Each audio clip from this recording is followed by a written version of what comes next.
Institute for Jewish and Israel Studies, which is only our second in-person event this fall. The other one was just on Tuesday, so this is our second and our last program of the semester. I'm Rebecca Goldberg. I'm the Executive Director at the Helen Diller Institute. If you're new to our institute, the Helen Diller Institute for Jewish and Israel Studies has been on the Berkeley campus for 10 years now. We are in the process of celebrating this important 10-year milestone. Our institute serves campus and community by providing robust academic and experiential engagement around Israel and Jewish law, thought, and identity for students, for faculty, and for the greater community. An important aspect of this goal is to promote thoughtful and nuanced discourse on these campus relating to complex issues that belie easy resolution. Topics such as Judaism and Jewish identity in the modern world, challenges of religion and state in Israel, coexistence and shared society, Israeli-Palestinian conflict, and anti-Semitism. Tonight, I'm pleased to welcome Professor Ethan Katz and journalist Batya Ungar-Sargon to have a conversation about Ungar-Sargon's new book, Bad News: How Woke Media is Undermining Democracy. This talk, hosted by our institute, is also sponsored by the Antisemitism Education Initiative at UC Berkeley. Professor Ethan Katz has helped to found and spearhead the Antisemitism Education Initiative. Just as importantly, Ethan Katz is an associate professor of history at UC Berkeley, a member of the Helen Diller Institute's Faculty Executive Board, and a faculty member of the Center for Jewish Studies. His scholarship and teaching focus on the history of Jewish-Muslim relations, anti-Semitism, Islamophobia, and the nature of belonging and exclusion in modern France and the Francophone world. Batya Ungar-Sargon is the Deputy Opinion Editor of Newsweek. Before that, she was the Opinion Editor of The Forward, the largest Jewish media outlet in America. She has written for the New York Times, the Washington Post, Foreign Policy, Newsweek, the New York Review of Books Daily, and other publications. And she's also appeared numerous times on MSNBC, NBC, The Brian Lehrer Show, NPR, and other media outlets. Notably, she holds a PhD from the University of California, Berkeley, so she has come home for her conversation with us today. I'm now turning to Ethan Katz for a more personal introduction. And I do want to make a quick note before I do so, that in the latter part of our discussion, we will draw on questions from the audience through the use of note cards. So please keep your eyes out for note cards that are being circulated if you didn't pick them up at the front entrance. Thank you so much.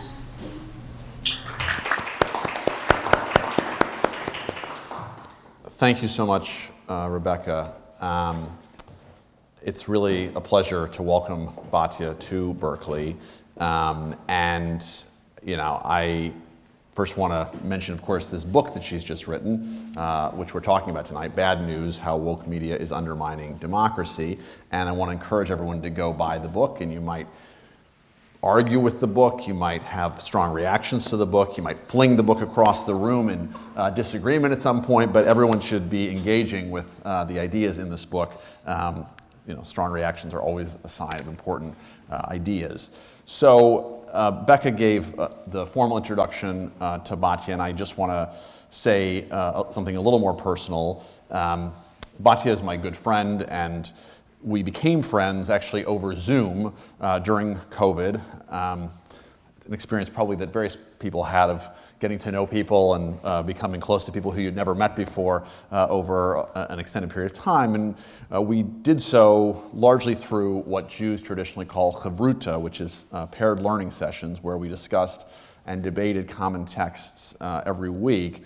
Our learning's been on ice for the last couple of months because things got a little bit crazy, but hopefully we'll resume again soon. And what I appreciated so much from our first conversation was Batya's ability to engage and argue forcefully and argue very passionately, and you'll hear her do that tonight, I'm quite sure, but also to listen and to show a kind of openness to all people and all thoughtful perspectives. And Batya and I both value deeply the importance of being able to disagree without necessarily being disagreeable or personalizing our political debates. And so you will hear us disagree about various things as we discuss her book, but do so in a way that Jews traditionally call lishma, in the name of a higher purpose and with great respect. So I'm going to start my timer here, so if you see me glance at this phone or touch it, it's not because I'm checking my messages, God forbid. I just want to clear that up. Okay, so Batya, you've written a book that tells a story about what you call wokeness and how you argue it's undermining our democracy, specifically through media. So I'd like you to start by just kind of laying out what you see as the big stakes argument of the book, and along the way, if you can define how you're using the term wokeness, I think that'll be really helpful for our audience. So first of all, Ethan, thank you so much for having me. Rebecca, thank you so much for the invitation. I'm so grateful to the Diller Institute and to all of you for coming out. It's really an honor for me to be here, not just because I got my PhD here, but also because I know that a lot of you are on the left the way that I am, and maybe don't agree with a lot of the ideas in the book. And it's funny because on my Uber ride over here from the airport, my driver was from Oakland, and he asked me why I was here, and then he asked me what the book was about, and I was telling him, and he was sort of like, it's going to be a bloodbath. Why are you going to Berkeley? But I just want to make the point that I make a lot, which is that the point of a debate is not necessarily to convince people. It's to give them a choice. And so I'm going to do my best to represent the views in my book in a way that I think will most be able to convince you that it's a legitimate point of view and one worth engaging in. But I don't want you to feel erased by that in any way. And I'm very excited to hear all of your questions as well. What is wokeness? The word woke started as Black slang for staying aware of systemic racism, state-sponsored racism. And I, as a lefty, think that is very, very important. There are still areas in America where we are struggling with state-sponsored racism. Police brutality is one, mass incarceration, our public education disparities. To me, it's not woke to care about those things. I use the word woke now in the way that sociologists do, to refer to a phenomenon that happened much more recently, where white liberals have become much more extreme in their views on race than Black and Latino Americans. And they call this the Great Awakening. Now, I am not insensate to the criticism of having appropriated a word from Black slang that describes something important and using it as a pejorative. I think that's a legitimate criticism, but it does refer to a phenomenon that I think is extremely important to critique. So it is not woke to push or care about police reform. Every American of conscience should do so, and Republican Senator Tim Scott was not being woke when he wrote a police reform bill. It's not woke to demand an end to mass incarceration. That's extremely important. Every American of conscience should do so, and President Trump was not being woke when he passed the First Step Act that released 5,000 Black men from prison. That's not what wokeness is. Wokeness is when you demand defunding the police instead of police reform, a view that's opposed by 81% of Black Americans, but is very beloved by affluent, highly educated white liberals, the kind that run the op-ed section at the New York Times, okay? That's what I'm talking about. It is not woke to demand education reform. It's woke to call standardized testing white supremacy when Black parents are begging for a good education for their children, okay? And the argument that I make in the book, I wanted to understand, how did this Great Awakening happen? How did white liberals give themselves the excuse of surpassing the people that they are supposed to be advocating on behalf of, the people that we have abandoned over and over, the American descendants of slaves? Like, how did that happen in the name of social justice? That's what I tried to understand. And the same sociologists who identified the Great Awakening tied it back to the media, to the liberal media.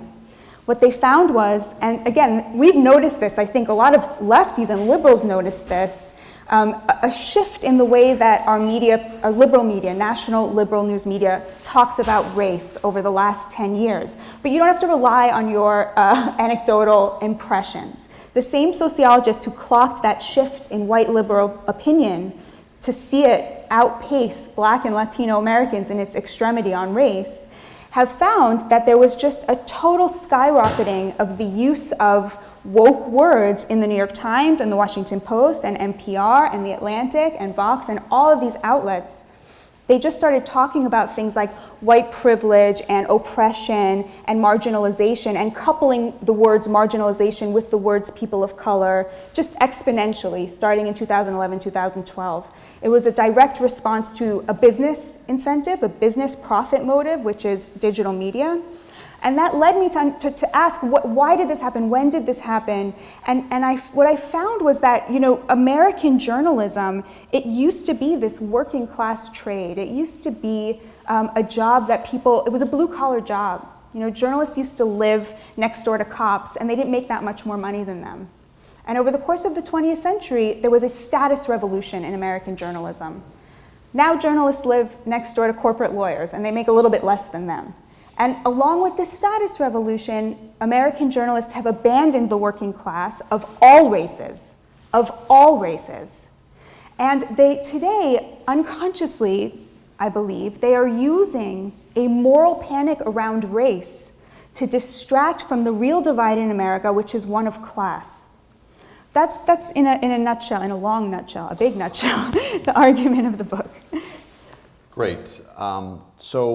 Yeah, that was a really good distillation of like the first half of the book.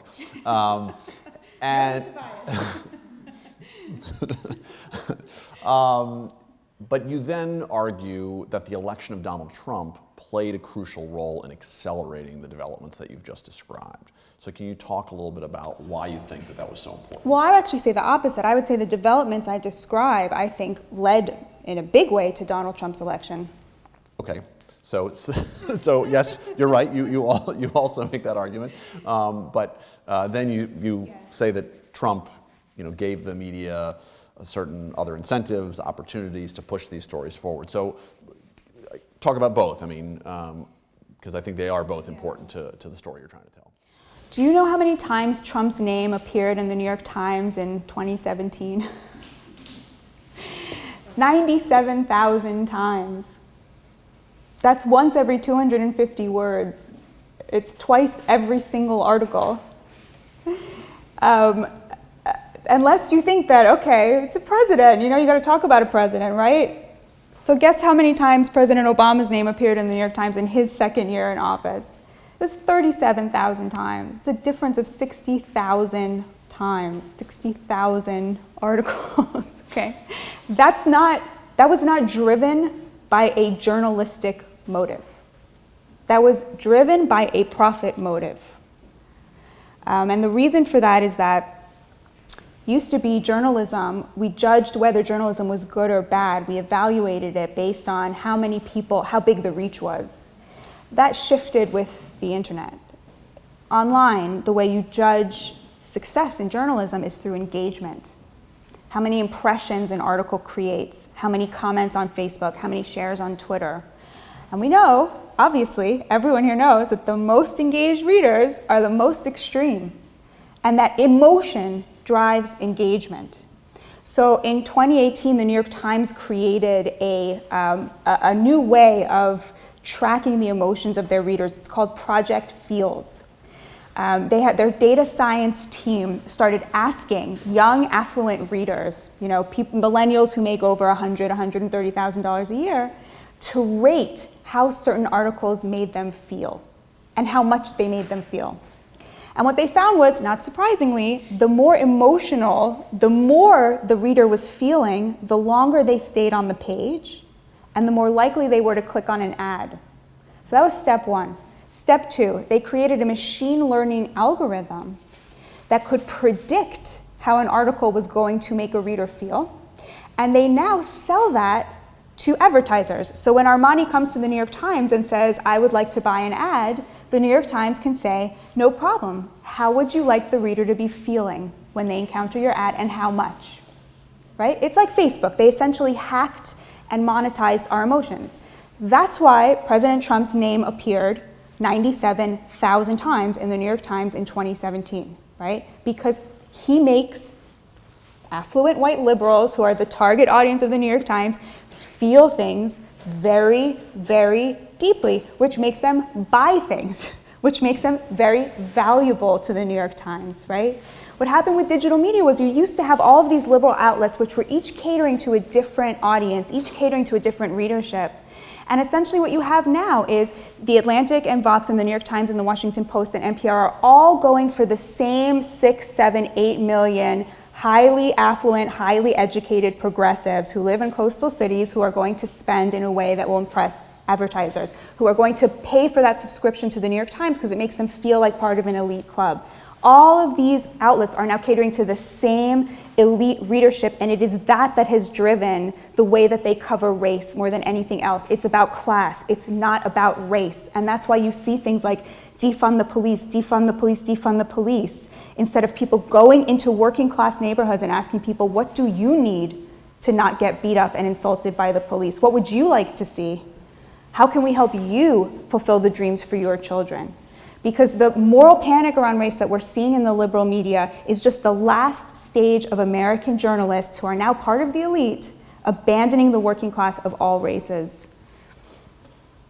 So, strong words, and I'm going to ask you some, I'm going to ask you some challenging questions in a few minutes. But let's go back for a minute. First of all, class is a really important part of your framework, but I'm not sure you've had a chance to fully develop that in this conversation in a way that our audience will totally follow. And connected to that is a question that you alluded to a few minutes ago, which maybe you can go back and answer. I think the two are interconnected, and that is, as you say, you argue that this turn of the liberal media helped to drive the election of Donald Trump. And I believe you make that argument in part because of class divides and class resentments. So can you explain the connection between those two? 8 million people voted for President Obama and then voted for Donald Trump. I mean, okay, so already now we can admit that people have a reason for voting for him that's not racism, right? Like that should have been obvious from day one, but instead, of course, the media leaned into this narrative that every person who voted for him was racist. And it's not just that, as he won 67% of whites without a college degree. Like that is the class divide right there. And if you look at Glenn Youngkin's numbers, he won 76% of Americans without a college degree. He won up to 50% of Latino Americans. Like, to call these people white supremacists is, okay, fine, I'm happy to be the kind of white supremacist that 50% of Latinos are. I just think that at that point you're taking the, like, white supremacy is really bad and was a part of this nation, and to dilute it like that, to use it as a political weapon against people who our side abandoned, right? The Democrats are the reason that all of those jobs were shipped out to China, right? The reason that all of these working class Americans are downwardly mobile, right? You're talking about with help, yes. I'm talking about the policies of yes, the early yes, Clinton years. exactly, Yeah, yes. with a lot of help with a lot of help from Republicans, Okay. no doubt, true. The class divide. If you look at the number one predictor for whether a county would go to Trump or not was how many deaths of despair there were. The deaths of despair are the opioid addictions, death by suicide, and death by alcoholism. And that was the number one correlator. You could track where he was doing well. And instead of sitting down and saying, my God, people are killing themselves out of despair because of the downward mobility of the working class and the middle class in America, they literally can't see any place for them in America, themselves in America. They're literally killing themselves. And we yesterday just found out 100,000 people died of drug overdoses last year. That, instead of sitting down and saying, why, how do they not see us as the side that cares about them? This is a moral emergency for the Democrats. Like, a moral emergency, like we've lost the white working class. We're losing, working class people of color every single year. Like, what are we doing wrong? Instead of saying that, they just said, oh no, they're all racists, right? It was like, it was so clearly a way of hiding a class divide where the people that used to see in the Democrats their champions, right? We used to be the side of labor. now see the Republicans as their side. And it's not because the Republicans are doing anything for them economically, it's just that they don't sneer at their values while abandoning them economically. So it's just so easy for me to imagine a Democratic Party and a left that, you know, looked at this emergency and said, oh wow, we failed in our number one mission, which is to elevate all Americans and to make sure that, you know, there's equality before the law, equality for everybody, and, you know, that these class divides are minimized. The party and our side really leaned into these culture wars around identity, and as now you see this every day. You turn on the news and you can see this happening. They are using what I believe is the real pain of Black Americans, the real ways in which we've abandoned Black America. They are using that in order to fuel division and to hide a class divide that has very much benefited our side. Okay, so you see that class divide as really the key to issues of what you would describe as racial justice, right? And you see these class issues as the real issues that need to be focused on in the struggle for greater equality for African Americans. And if I follow your argument correctly, you're saying, I think you used the phrase at one point, that white liberals want to feel on the right side of history without having to pay the cost that would be necessary for really a fundamental economic restructuring of society that would benefit all, in some ways especially African Americans, who are facing things like intergenerational poverty and systemic racism in the criminal justice system. And so rather than moving toward those structural reforms, they are more comfortable talking about what you define as wokeness. Is that a fair summary? Close enough, yeah. Well, if you want to correct me on anything I said, please do. This is how I would rephrase it. The working class of all races is downwardly mobile and has been abandoned by both sides from an economic point of view. That should be, whatever side is addressing that is on the right side of history, and it's not ours right now. Right. Criminal justice reform, police brutality, intergenerational poverty in inner cities. There's no longer a debate between the parties on this. So for the last decade, the Republicans have been at the forefront of criminal justice reform. You probably don't know that because our media won't report on it.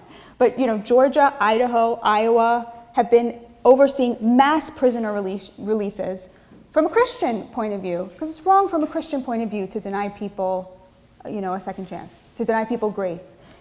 We never hear about this. The First Step Act, it barely got covered, you know, like barely got covered. So there's no debate anymore about this stuff. Police brutality, you know, Senator Tim Scott wrote a police reform bill. Yes, it didn't include qualified immunity, it's true. It didn't go, you know, in the direction that the Democrats wanted, so they blocked it. I mean, it's like there's no debate anymore about those issues. There's no racist side anymore. That to me is just, you know, it's just a way of hiding the class divide, because that it's totally invented, it's totally manufactured at this point. There's no debate along those issues. That doesn't mean we've solved them, but to me, like, to be on a side that's using the filibuster to block a police reform bill, and then 3 months later calling the filibuster white supremacist, that's what the Democrats did in the last 6 months, right? So to me, that it's you know, the racial justice issues, they still exist and they're still important, but there's no longer a debate about that. The left just won that culture war, just like they won the LGBTQ rights culture war.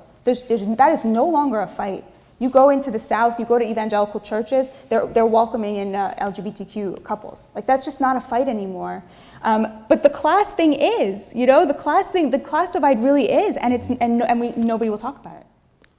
Right. Okay. So, but you have just acknowledged areas where race is still a fundamental issue in American society. And so I guess one of my questions is, you write a book here, and you've spoken already a little bit about it, that is basically critical of wokeness wholesale, right? That you think wokeness is, whatever its origins, it's doing terrible damage to our public discourse right now.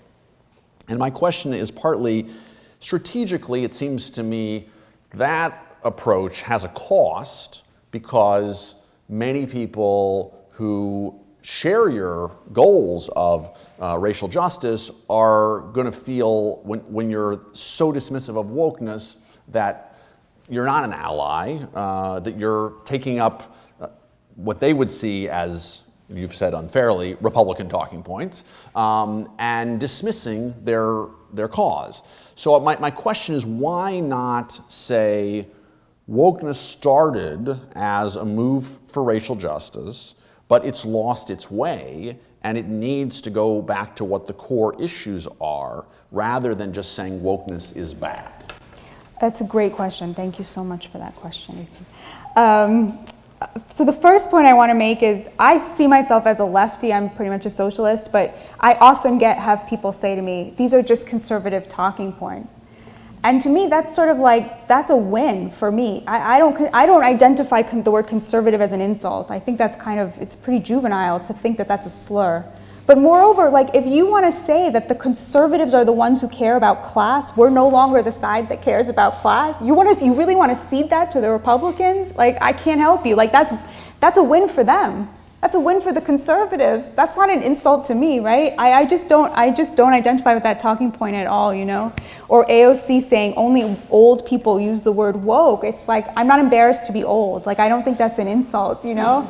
I'm not in college. Like, that doesn't hurt my feelings, you know? Like, as far as why, I am on the side of 81% of Black Americans. So I am an enemy to the 19% calling for defunding the police. I am on the other side than them, and I will do everything in my power to stop that, because I see myself as on the side of the silenced working class, you know, people living in intergenerational poverty, in crime-ridden poor neighborhoods who liberals are too embarrassed to talk about. So I do see myself as being on the other side of the wokes, because to me, wokeness, you know, is not actually addressing the problems. It's not just that it's gone too far. It is at odds with the very people we need to be helping.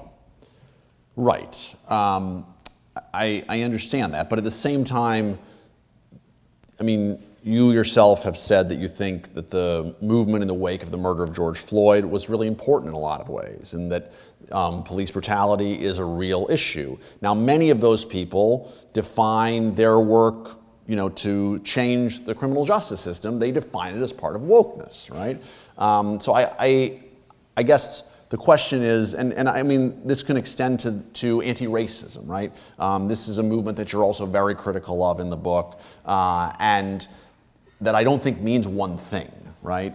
And so the folks who were out there in the streets, millions of them marching after the murder of George Floyd, many of those people would define their action as in some broad way anti-racist. And so the question is partly, are we really helping the tenor of the public conversation if we end up spending a lot of our energy, you know, kind of trying to tear down anti-racism or wokeness in a wholesale way, rather than saying, well, those movements need to focus on other things? So there was a Pew study that came out last week. They've divided up the left and the right into different subgroups, right? And the progressive group, guess how many Americans are progressive? You'll never guess. I mean, it's 15%. 15%. It's 6%. 6% of Americans identify as progressive, and guess how many Black Americans identify as progressive? 2. 6%. Right? So progressives who have identified themselves as the side fighting, the anti-racist side, have the view of 6% of Black Americans, okay? Donald Trump got 19% of Black men, right? Like, but that's just to show you the like what we're talking about here, okay? 6% are progressive, and it's not just a term. It's not just a term, right? It's for example the opinion that America's institutions are so deeply racist and unfair to certain minorities and ethnicities that they need to be torn down and rebuilt afresh. Very, very few Black and Latino Americans think that. Okay, that's the people who. But that's what you're defining as anti-racism. Yes. And I guess my point is that's not how all anti-racists, or necessarily even most of them, define themselves. I mean, well, the avatars of the movement definitely do. Ibrahim X. Kendi's view is very much that every minute that you're not talking about racism, you're being racist. That's in his book, How to Be an Anti-Racist, right? And he is sort of the poster child of it. And a lot of the discourse in the media, you know, you turn on CNN, you turn on MSNBC, you open the New York Times. The entire New York Times is enthralled to this, because they only want those 6% as their readers. Like it makes perfect sense when you start thinking about it that way. They are no longer interested in having readers who would make their, you know, highly educated, affluent readership, who is their target audience, to make them uncomfortable. Like they don't want those readers anymore. And the sad thing is, it's very profitable. It is very profitable to lean into that 6%, but that 6% is the most white, the most highly educated, and the most affluent of all of the liberal side of the spectrum.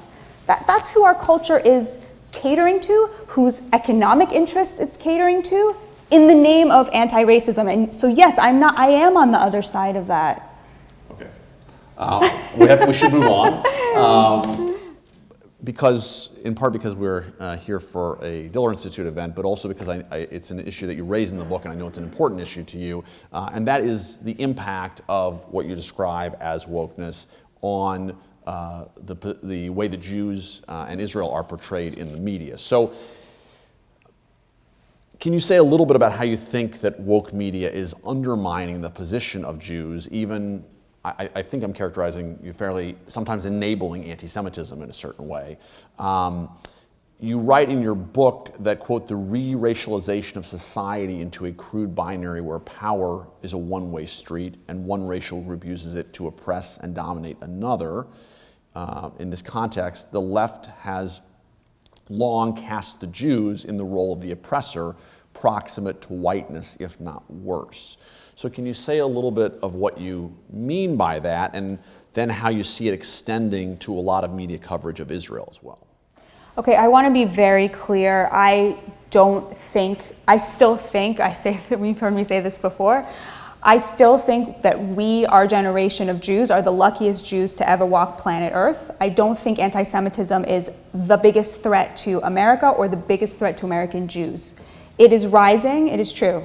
So the only Jews to ever walk planet Earth who were luckier than us was us 5 years ago, before it started to rise, okay? I don't see it as a great threat. It is rising. It's rising on the left and it's rising on the right. And it's rising, you know, because of just the breakdown of the concept of the common good. It's rising because of the rise of conspiratorial thinking on both sides and because of wokeness. But again, we're not even the primary, you know, like when it comes to like woke roadkill, it's like the working class of all races, you know, and then, you know, Jews, right? And that, like, I don't think we're the primary target or the most important target. I mean, it's terrible that it's rising, and if you wear a yarmulke like Ethan does, if you identify as Jewish, especially in New York, in a lot of liberal cities, it's not great. But, you know, this is something that, you know, Shvera Yitzu Zayin, like we, you know, and I'm not an alarmist about that. I don't believe because I just don't think that it is as threatening as a lot of people make it out to be, sometimes for political gain, but on either side. Sure. So I just want to preface it by saying that. The way that I think about it is the progressive left today is what Thomas Piketty calls a Brahmin left. The Brahmins are the highest caste in Hindu society. And Piketty, who's a French economist, he noted that over the course of the last 50, 60 years, the left went from representing labor to being really the bastion of highly educated elites, not just in America, all across Europe, all across the developed world. To where you have the left representing things like environmentalism and the right representing the working class, and increasingly issues like immigration, that there's been this sort of splintering off and a reversal of what you would have once thought were the sides, right? I'm sure a lot of you can remember, like 40 years ago, even 30 years ago, the Democrats were the side of, close that border, right? Protect working class jobs, right? And the right was the side of, no, let's have open borders, get all this cheap labor, right? And there's been a real reversal. Today the right is saying, we got to secure that border, and the left is saying, no, we have to have open borders, we have to make sure that anybody who's looking for a better life can come here, right? That's a reversal based on class, right? Although, of course, the left has clothed it as racist to oppose open borders. So this shift to this Brahmin leftism leftism that's really about the economic interests of elites, of highly educated and increasingly affluent coastal communities. This has brought with it anti-Zionism, because a lot of the ideas in the Brahmin left agenda come from the academy. And anti-Zionism has long been a mainstay of the academy. And just as, the liberal media has helped mainstream ideas like open borders and anti-racism and intersectionality, it's also been mainstreaming anti-Zionism at the same time, to where, because everything has to be seen through this binary, right? Like white supremacist versus person of color. White supremacist has all the power, person of color is totally oppressed and has no agency. That is now how this group, this community sees Israel, right? They say that Israelis are like the white supremacists, even though the majority of Israelis are people of color, and they talk about the Palestinians as though they are, a civil rights struggle, an absolutely disgusting comparison, comparing Dr. King's nonviolent movement to a movement that contains the second intifada that murdered 1,000 civilians, essentially. But to me, it's not that it's anti-Semitic, it's just so stupid. It's just so wrong to take a racial lens from America and import it, onto Israel. Now, the good news is this move doesn't have much further to go, because there's no buy-in from the working class. A lot of Jews are saying now, oh, America's becoming like Europe. In Europe, it's quite chic to hate Jews. It's quite chic. In upper class society, in educated society, Jews do not feel comfortable at all. And that was never true here, and that is becoming true here. In left-wing, highly educated, circles, it is now considered okay to discriminate socially against Jews if they identify as Zionists. But it's not in Europe. In Europe, when you say George Soros, the working class has had 1,000 years of being primed to hear any Jewish name, and it's like the spidey sense goes up and they get super excited, that's in the blood there. It is soaked with Jewish blood and resentment against Jews that is built into the class resentment. We don't have that here. We're very, very lucky. We just don't have that. The working class in America is very religious. It's quite Zionist.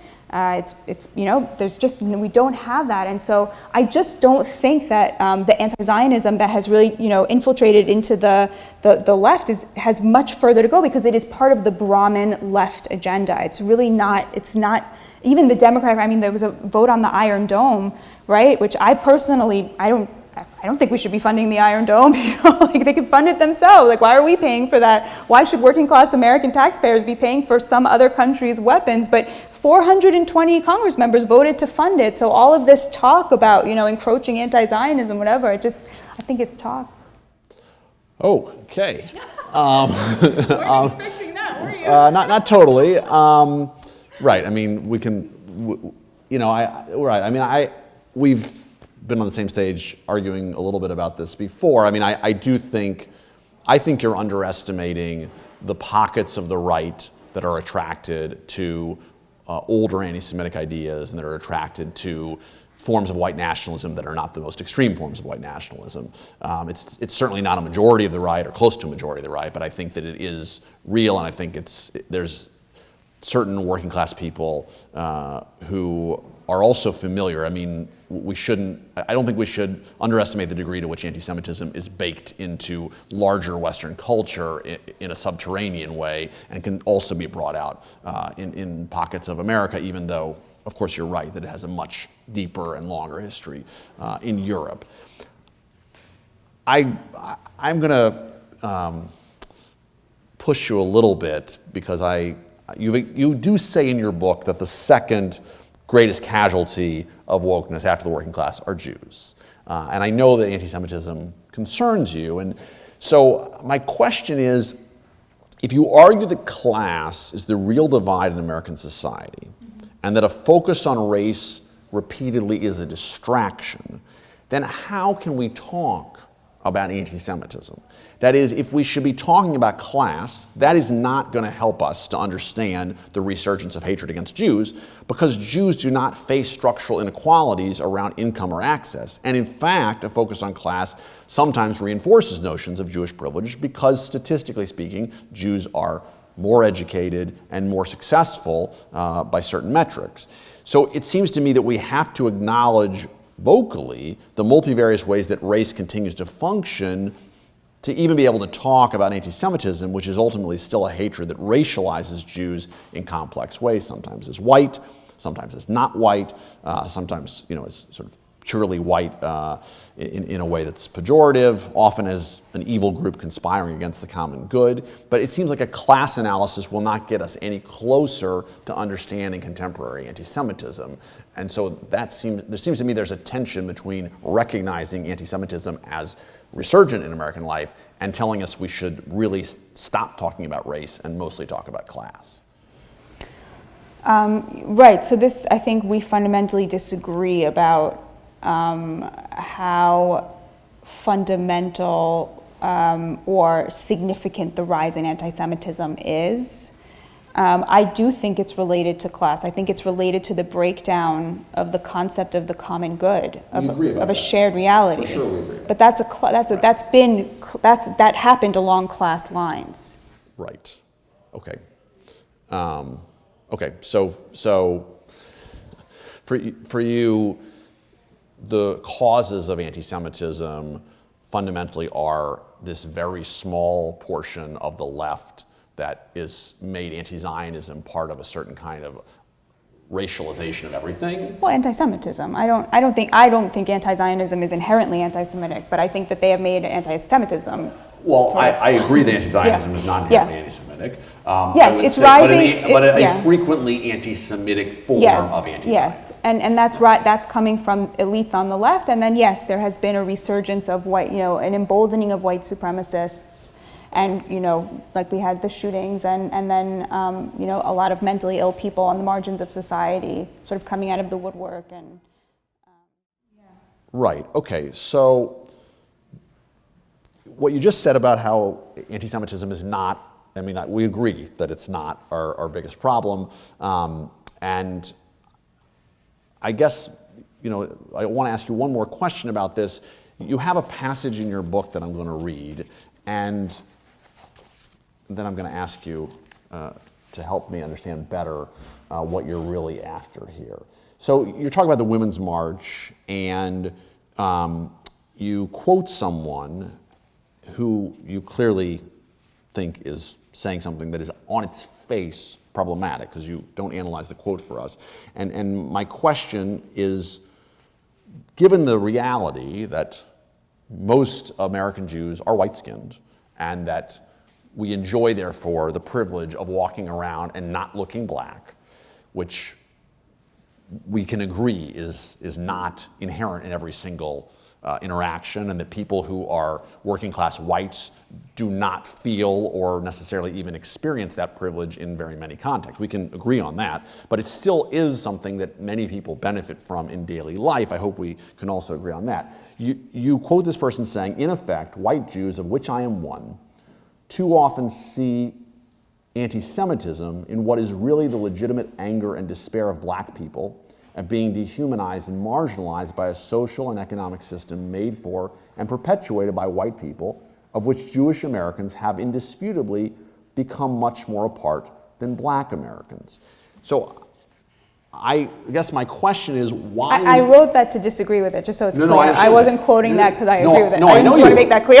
No, I know you weren't. Yeah. And my point is actually, I wouldn't characterize things exactly this way, but you are attuned, I think you're very sensitively attuned to particularities in different communities. You're attuned to the fact that certain things that mean something in the Jewish community can mean something different in the African American community. And so I was surprised that for you that quote is on its face so clearly just wrong and doesn't seem to contain any truth. And so can you just and if you want, I can hand you the book and you can look at the quote because I'm putting you on the spot. But can you explain to us why this sentiment is just so clearly wrong? Yeah, she wrote that after a bunch of Haredi Jews were beaten up in the streets by young black men. There was 100 attacks against ultra-Orthodox Jews in New York and New Jersey over the course of 2019. 3/4 of them were by young black kids in Brooklyn. And that was the answer from the left was, oh, they're angry about gentrification. And I just thought that was disgusting. Well, we could agree about that. Okay. So it's not, but therefore it's not really what she said nearly as much as the context of what she said. No, because the point, like, first of all, like the idea that a chassid with like, with payas is somehow like, is somehow in, mainstream America is the equivalent of some like, and also it's like the point, the binary is the problem. Right? Yes, agreed. Like, 1000%. we have a problem with police brutality that a black person is twice as likely to be insulted by a police officer, that they are more likely to have them lay hands on them, beat them up, throw them against a car, and put handcuffs on them. That is a specific problem that plagues a specific community.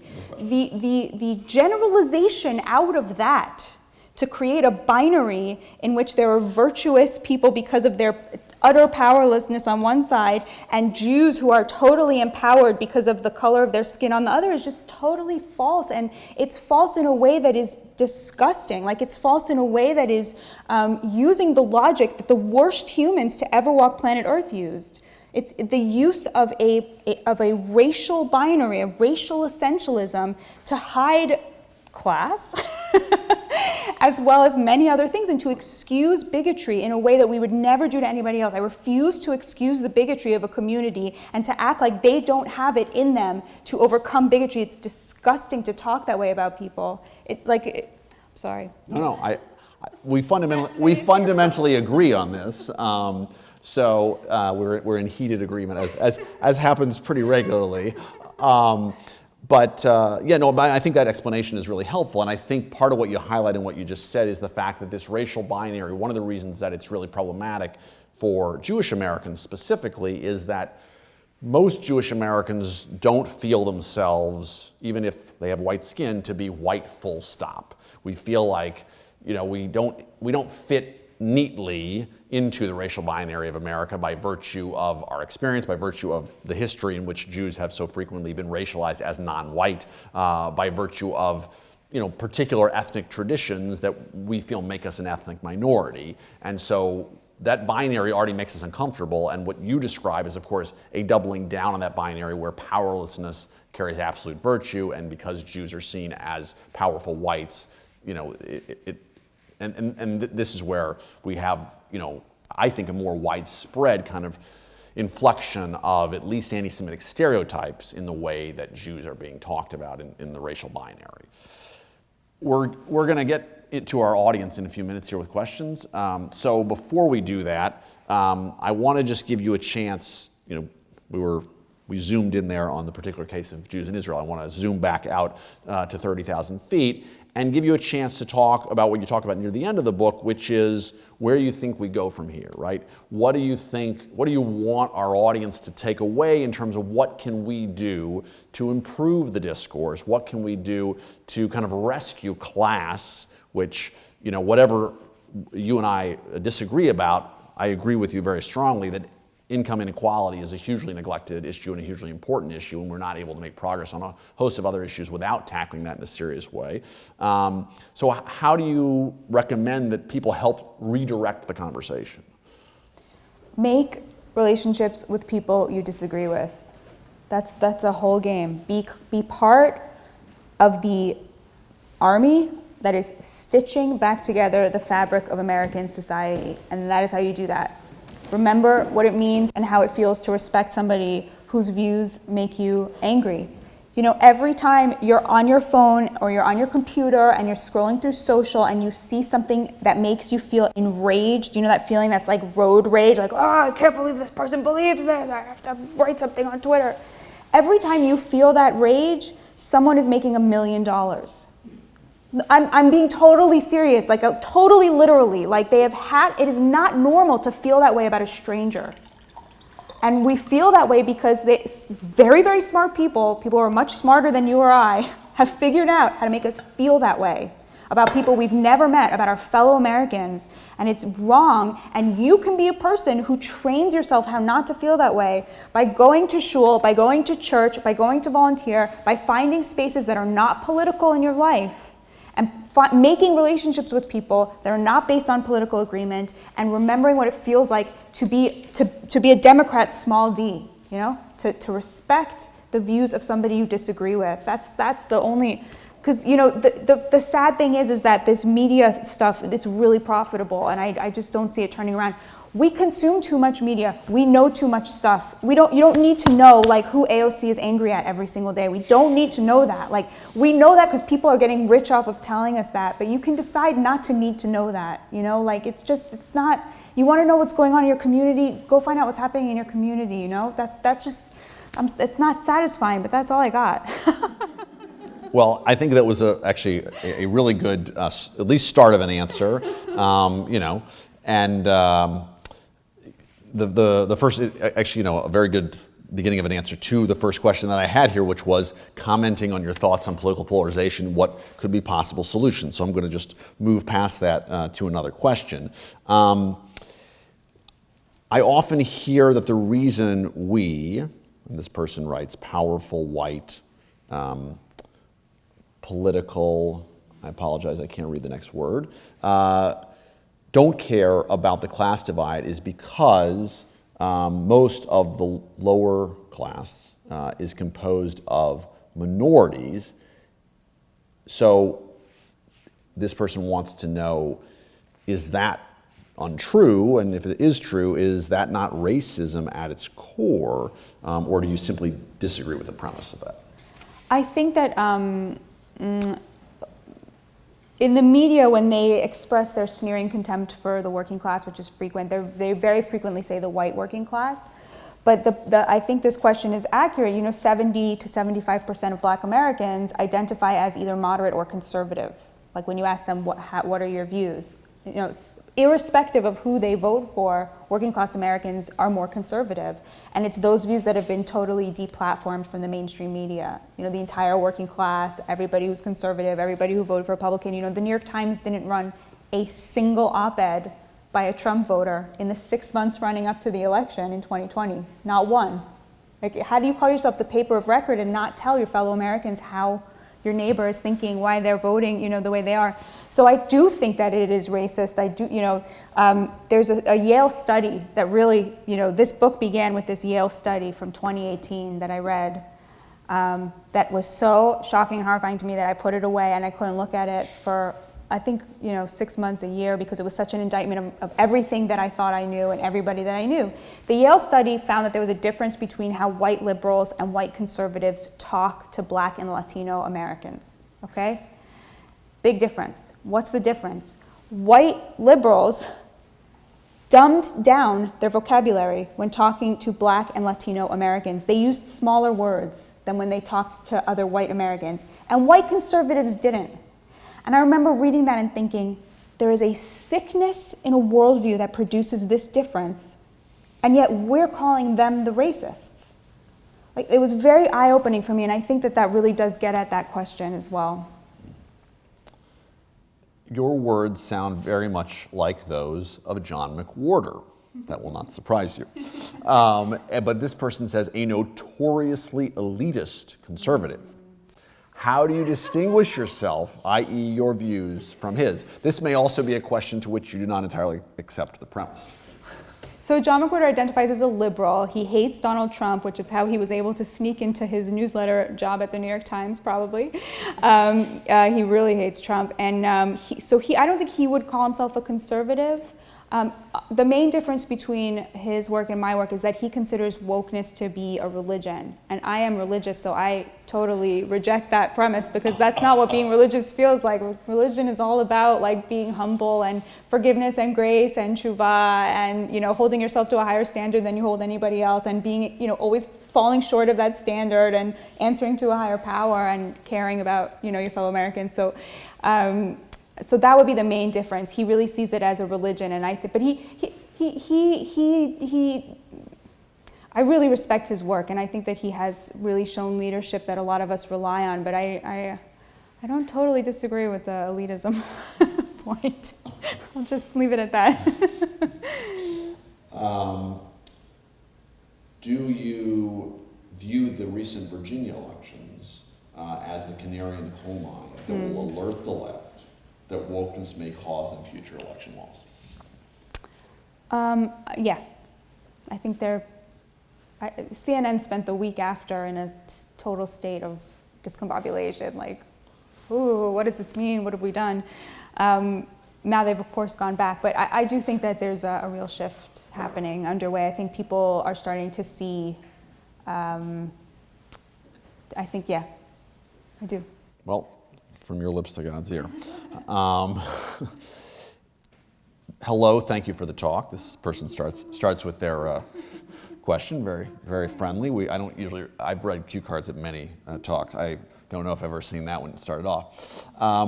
But here's a tough question and a good question. What Black collaborators did you work with to develop your point of view? And can you please touch on the importance of such interracial collaboration? I relied on, relationships, dear relationships in my life, as well as polling, as well as there's a whole chapter in the book about the richness of the conversation about race within the Black community. A lot of intellectuals are quoted in there, really important thinkers.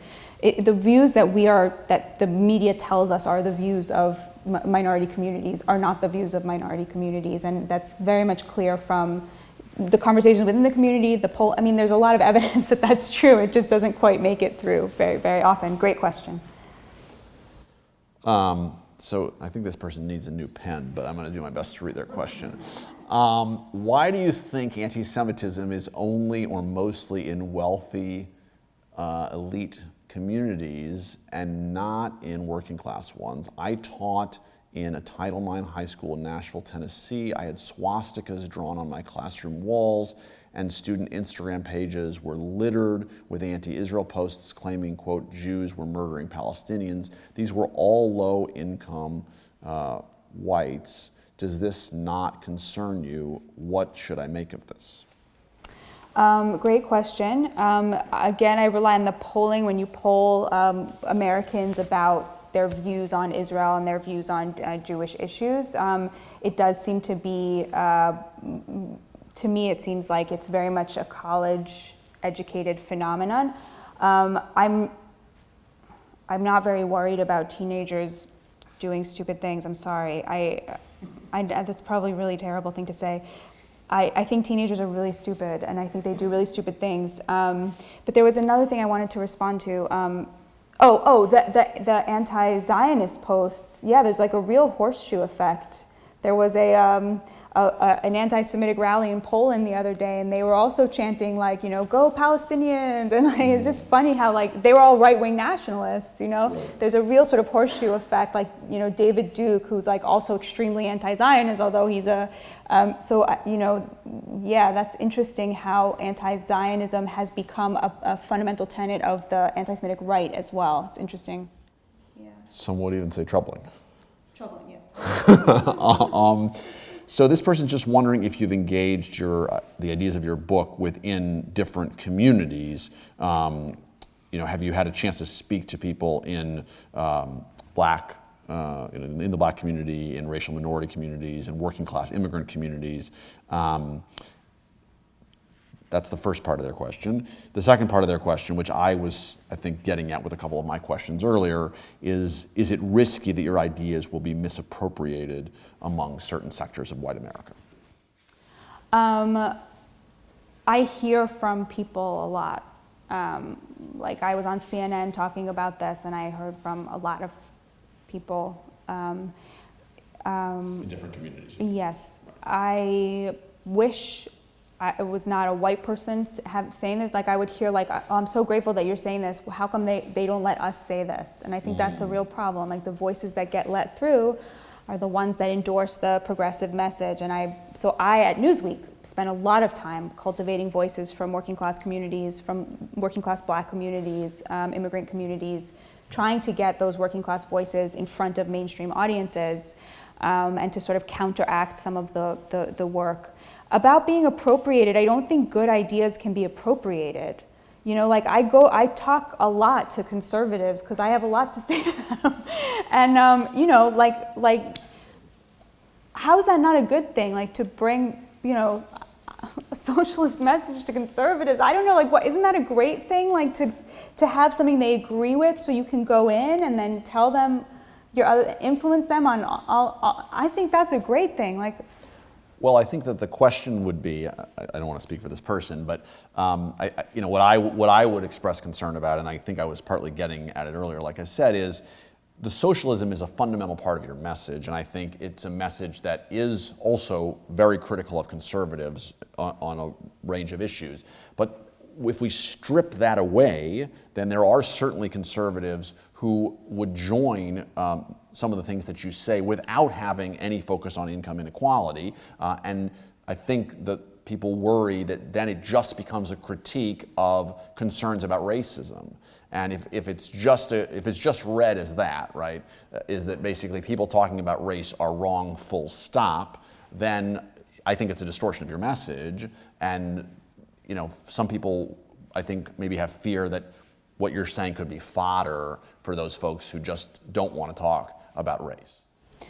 Okay, I'm an opinion editor, which means that I watch Fox News and CNN and MSNBC all day. I have all three up all day. So you could pity me a little bit for having to do that. But I can tell you that I've never once seen a segment on Fox News about critical race theory that did not begin with the person saying, obviously, we should be teaching about slavery and segregation. Never once.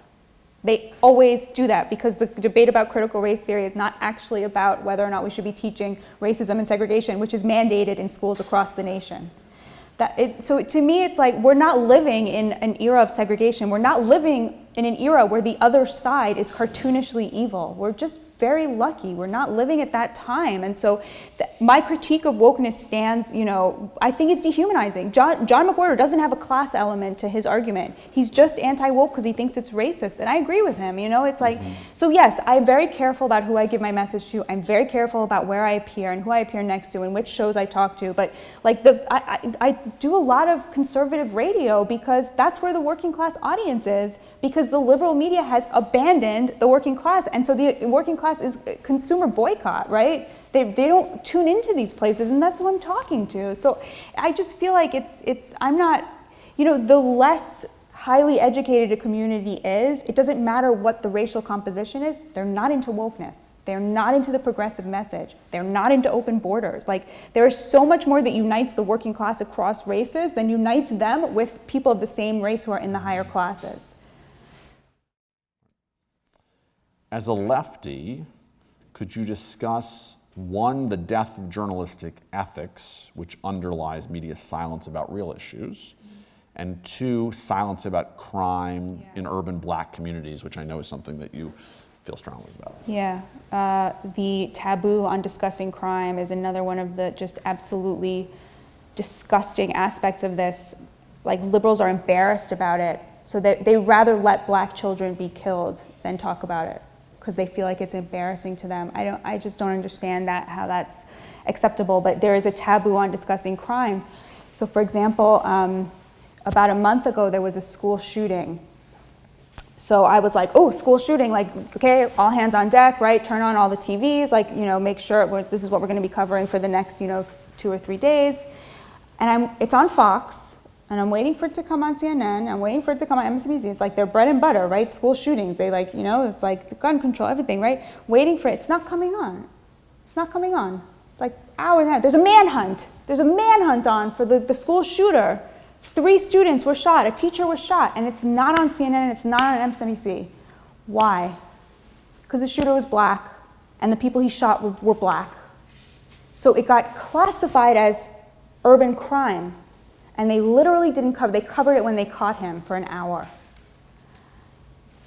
It's just disgusting. Like, talk about devaluing Black life, We're living through a historic rise in murder, and you cannot read about it in the New York Times because there's a taboo on covering crime. Now, of course, there are outlets like Breitbart that cover Black on Black crime in a racist way. Like, yes, that's true. So do it in a not racist way. These people deserve to have a media that says this is unacceptable. We would not live this way. You will not live this way. And instead, it's just, there's a total taboo. There was a journalist who almost got fired for trying to cover it at The Intercept last year, 2 years ago. So that to me is just I'm on the other side of whoever's doing that. That's not racial justice, even though it's being done in the name of racial justice. that's not acceptable. And that, the person who wrote this is absolutely right. Like, that taboo on crime is just such an indictment. I talk about that in the book. Yeah, you talk about that really well in the book. So this takes us back to the questions about anti-Semitism, and I've heard you speak about this before, so I'm looking forward to you sharing with our audience here. The question was, why do you think that anti-Zionism does not equal anti-Semitism, isn't denying the right to self-determination to only Jews, inherently anti-Semitic? How could you, how would you differentiate the two? And so it's kind of like it's like the Obama-Trump voters, okay? Somebody who voted for Obama twice and then switched to Trump, like, we can imagine this person is not racist, right? They had no problem voting for a black president, right? They have some other reason, which means that people can have another reason for voting for Trump, right? Ergo, right, by definition. Same thing with anti-Zionism. I think that the demand that Palestinians be Zionists to avoid being called bigots is disgusting. Like, Israel came at their expense. They're allowed to be upset about it. They are allowed to say, I wish Israel didn't exist, without being called bigots. That, it's just, to me, like, there has to be, we have to be able to think that. A Palestinian who's living in a refugee camp in Syria, whatever you think about whether or not they should still be in a refugee camp, whatever it is, like, that person who was either kicked out or fled from Israel in 1948, who has no hope, no life, whose children have no future, they're allowed to sit there and say, I wish Israel didn't exist, without being called a bigot. Like, that's not bigotry. That's totally reasonable and rational.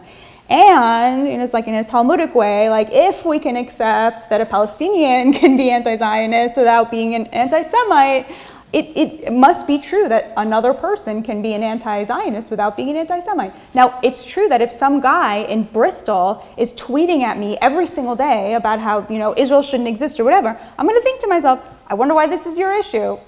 I am going to think that. I am going to wonder about that. But the burden on me is to get some sort of proof out of him that he actually hates Jews, and not that he's just picked this issue. People can pick this issue. Like, it's okay. I have a lot of relationships in the Palestinian community. I'm happy to see people advocating for them, If it didn't go so far, there was, for a long time, you couldn't hear from Palestinians in the mainstream media in America. That was bad. We should hear from them. We should hear from them in the Jewish media. I published a lot of Palestinians at The Forward. I had a columnist every other week because it's really important, Now, that said, there are a lot of anti-Semites who are really drawn to anti-Zionism, But I think categorically, we have to accept that there is a version of this that is, anti-Zionism is opposition to a sovereign nation. It's not about self-determination. I have self-determination here. I could move to Israel. I don't want to move to Israel. I believe that my place is here. I'm an essential part of the fabric of American society. I have total self-determination. The idea that you can only have self-determination in Israel is not true. We all know that because we all live here. So I think that I support self-determination there. I think that Israel went a long way towards making Jews more safe in America, giving us, something that Black Americans still lack, which is a full citizenship here. But at the same time, I don't think that, there's clearly a lot of overlap, but I don't think they're categorically the same. Right, and you and I agree strongly on this, and I think part of what you're saying is just how important context is for understanding people and their politics. And I think maybe that's a thread really that runs through your work, and particularly you're interested in the material conditions of people's lives as context for understanding their politics. I think that that's part of your argument about the working class here and how we should read things that they say about, say, illegal immigration or criminal justice, is to look at what is the context of their life and what privilege or lack of privilege do they actually experience before we make sort of blanket case about what their words must mean and whether they must be regarded as racist, or is there a better way to understand them. So I see kind of a parallel between that and what you just said about, a Palestinian who's in a Syrian refugee camp and, is a third generation refugee, for instance, and we say, well, if you said, no, I don't think Israel should exist, you're an anti-Semite. That's the best way to understand you. I think you make a very compelling case. One of the things that makes America the best country on earth is the First Amendment. Like, in Europe, BDS is illegal. Like, you can, it's actually illegal to post in support of the boycott of Israel. Like, I might be offended by the boycott of Israel, but I really, really, really want to live in a country where it's legal. Like, that's one of the things that makes this the best country on earth. And I think that it's really important to point that out. Yeah, no, I mean, we have a long tradition of people saying, I will defend your right to offend me. Yeah. And I think that is also something that we, is at least a little bit lost in this moment, because we now have people feeling that they have the right to be offended and use the sense that they are offended as a reason to shut down a lot of conversations. And of course, I mean, there should be lines, and there are cases where those lines are crossed and speech can be really harmful. But the American tradition is that we have a pretty high bar for when speech really crosses a line into something that we want to totally shut down. And I think that tradition is imperiled in the context of some of the developments that you are discussing. So do you envision a potential backlash on the left against wokeness? I'm paraphrasing a question here. And do you think that's coming, that we already see that, and how might that play out in terms of shifting liberal discourse and the contours of liberalism? I don't think there will be much of a backlash. Okay. Because I think, okay, again, I don't think that this is like intentional, but the economy is working very, very well for highly educated Americans.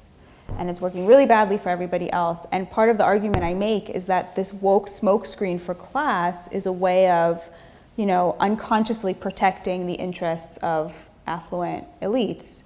To the extent that, the economy keeps working really well for them, I don't imagine that there's going to be much of a backlash to something that is helping them still see themselves as on the side of the little guy, even as they benefit from income inequality. Like, I just don't see them giving up that economic privilege. And to me, they're very connected, these things. So I see that. I guess the question is, since you agree that for most of these people it's not deliberate, that for many of these people they see themselves as in a genuine struggle for racial justice, could we imagine an intellectual movement where materialism really is re-inflected into the movement for racial justice, and people kind of, wake up to the fact that what they're advocating for, there's an emptiness there by not focusing on the material conditions of people's lives? I mean, could we imagine that there's sort of a realization among at least a segment of the progressive left that these issues need their attention, and that the rhetoric that you see as dominant is hollow? I'm going to say something really unpopular, but I think it's much more likely that that's going to come from the Republican right, from the populist right, than from the progressive left. Okay. I mean, I don't know. I'm not a prophet. Historians are notoriously bad at predicting the future. The question, I think the question would be, if we agree that we need liberal opinion makers to be part of a movement for racial justice, will such rhetoric, if it comes from the right, have the necessary impact in terms of redirecting a movement for racial justice? If the movement that's front and center arguing for racial justice remains one that follows the course that you lament in this book, will it matter very much if there's a movement on the right that tries to focus on material conditions? I'm sorry, I wasn't able to follow that, Ethan. No, I'm sorry, the question wasn't clear. No, it's fine. I've been out of Berkeley too long. No. So you're saying that you think a movement focused on the material manifestations of racial injustice is more likely to come from the populist right than it is from the progressive left. That's what you said a minute ago. And my only question is, will it resonate in the necessary way? No, because they're not doing it in a racial way. So it's like the criminal justice stuff, like they're very kind of quiet about it because they come at this more from a Christian point of view, so it's not something that liberals would I don't think identify as But my real problem with Republicans is I think they have a lot of like winning agenda items that if they went into minority communities, they could really clean up, and they just don't show up. And I just think that's despicable. Like if you showed up, if you went to Oakland and you campaign on school choice and law and order, you get a lot of votes there. And they just don't show up. And there's something kind of like, they've just sort of written off these communities as never changing. And that's another thing when I talk to conservatives, I always say, why aren't you showing up? Show up. All you have to do is not be crazy. Right. Okay, so this leaves us in a difficult stalemate if we don't have much optimism for opinion makers on the left to take up really the intersection of class and race. I mean, that to me, and we might have a disagreement, that to me is really what you're fundamentally drawing us to focus on, right? I think maybe in the book, from my vantage point, you throw the baby out with the bathwater a little bit in terms of the way that you want us to push race aside. And I think what your work calls our attention to is the importance of the intersection of class and race when we're thinking about racial justice. So, but I understand your pessimism about, basically you have populists on one side who maybe are going to talk a lot about class, but they don't want to talk about race. And you have white liberals on the other side who continue to talk a lot about race, but are not talking about class. So that leaves us in a tough spot. To go back to something you said a little while ago, hopefully lots of people will read your book and go out into the world and call for better conversations on these issues. I think we're basically at the end of our questions. We had a lot of good questions from the audience. I want to thank our audience, and I want to thank Batya for a wonderful conversation.